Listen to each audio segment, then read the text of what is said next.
Hello everyone. Welcome to Run Coaching Institute. எல்லாருக்கும் வணக்கம். இன்னைக்கு நம்ம பார்க்க போற topic monetary policy and RBI regulation. இதை நான் ரெண்டு பார்ட்டா டிவைட் பண்ணியிருக்கேன், part 1 and part 2. So today we'll go with part 1. Part 1, the first topic is money flows in the banking system. இதை தமிழ்ல சொல்லணும்னா வங்கி அமைப்பில் பணப்புழக்கம், இதுதான் அதுக்குண்டான அர்த்தம்.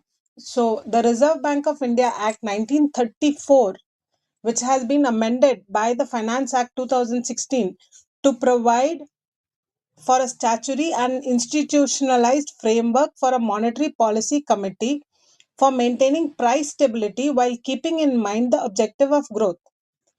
When money is released by the RBI into the economy, it goes into a circulation or circle மாதிரி through transactions.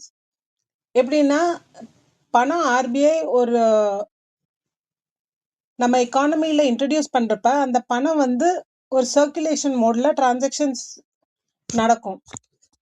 So the government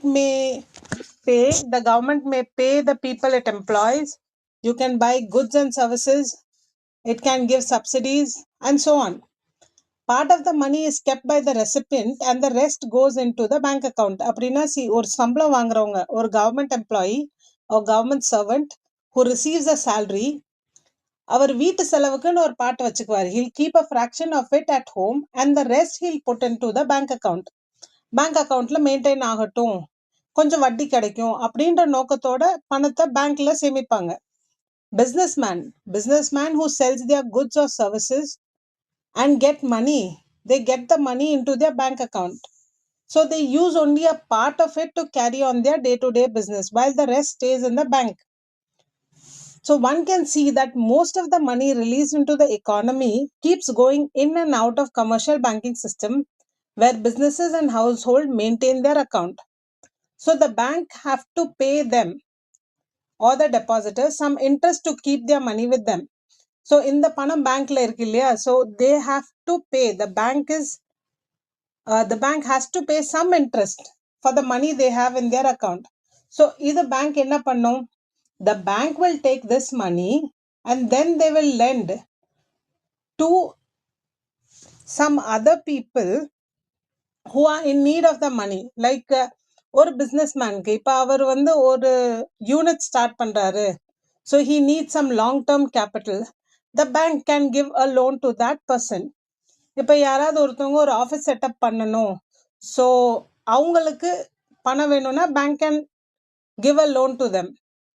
The bank can give a loan to buy raw materials also. Now from this, when the business runs and they earn a profit, so the businessman pays an interest for the loan to the bank. So this bank then pays interest from this money to the depositors. Now what will happen if all the depositors come to a bank and want to withdraw their deposits?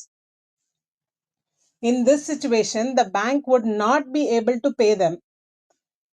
This is called a run on a bank. So such a bank fails. This is where the RBI plays the role of a banker to the banks, giving money to the banks.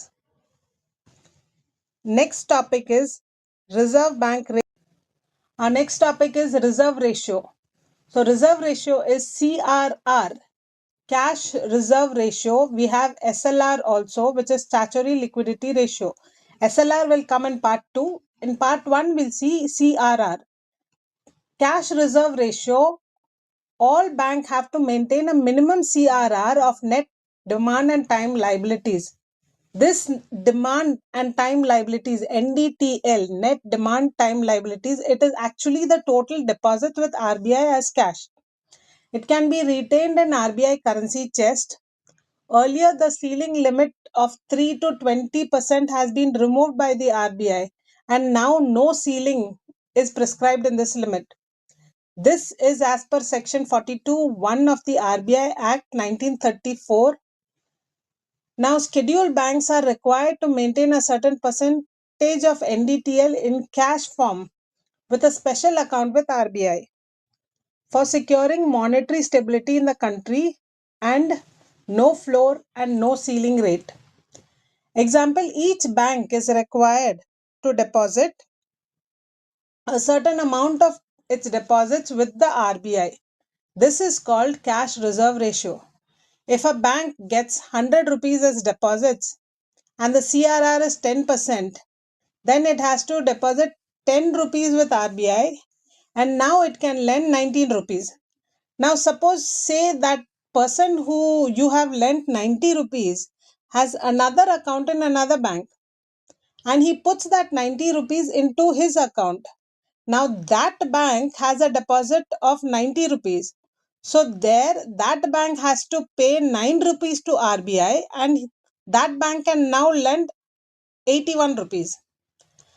Now, in turn, the amount then that 81 rupees, if it is makes its way to a third bank, then that bank can now deposit 8.1 rupees with RBI and the rest it can lend it to its customers.